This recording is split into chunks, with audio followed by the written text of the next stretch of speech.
At one point, God asked me, well, why don't you ask for me just to send it to you? And so I thought, well, yeah, I guess I could ask.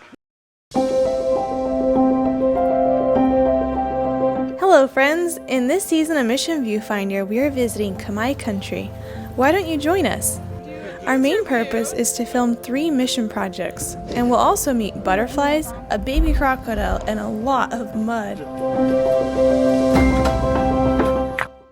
So we just finished an interview that was probably like an hour and a half or close to it with the guy who's here with his family in Cambodia, that God laid a burden on his heart to start a print shop here in Cambodia to help print literature for Southeast Asia. The interview was like amazing. So many stories. God has been working in amazing ways for this project to be here, to be where it's at.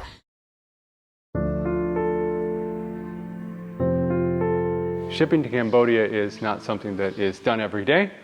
So even the people in England that were shipping it were not aware that when you ship to the main port in Cambodia, it's connected to the ocean.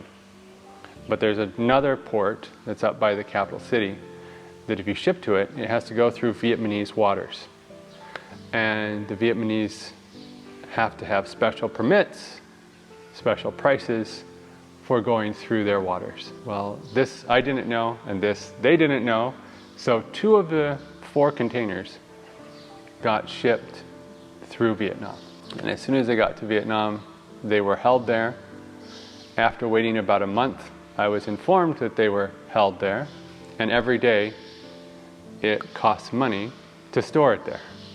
As time went on, I was very much praying and asking people to help pray for it. So out of the 2 containers, 1 container, the sender basically gave up on it. So I wasn't sure what to do about that one. But as time went on, at one point, God asked me, well, why don't you ask for me just to send it to you? And so I thought, well, yeah, I guess I could ask. So I prayed, Lord, if you want the container just to be loaded on to the ship and sent up the port and unloaded, and then maybe you have to close their eyes for that whole process, then please do that. And about 2 weeks later, I got an email saying that one of my containers had arrived.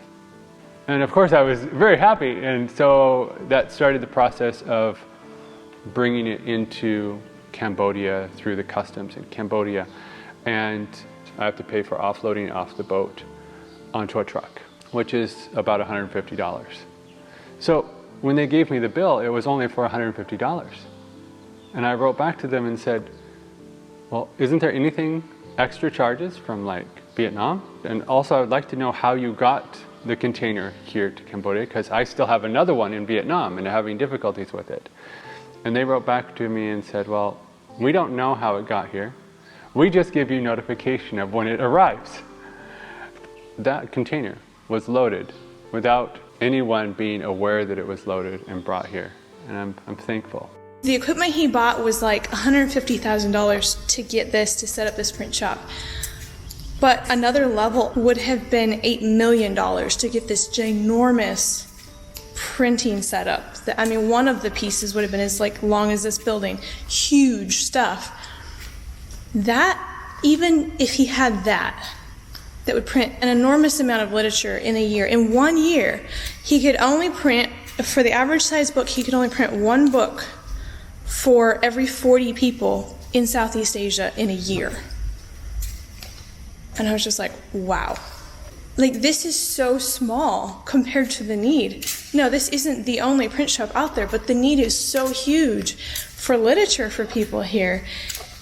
But it's like the 5 loaves and 2 fishes. God is going to use what can be done here, and he's going to multiply it. Like, I totally believe that he is going to do great things with what we see here. And I mean, you're seeing here a bunch of equipment that isn't even running yet. So it's totally a step of faith, but God is working. There's so many stories. It's just amazing to think of how big the need is, and yet how big God is and what he's going to do that we don't even know yet, but it's going to be amazing. Another thing for us is just that one of our prayers this morning was that God would hold the music back while we were doing the interviews, because it's a holiday, like the biggest Khmer holiday right now, and the music was really going, which is really not great when you're doing interviews. And you know how much music we had during the interviews? That much. We had a few fireworks, that was fun to work through. He'd have to kind of stop and repeat what he said, but no music. And you know what? God did that last week too, where we were doing interviews. We prayed that the music would be shut off or turned down, whatever. And most of the time, it was just off.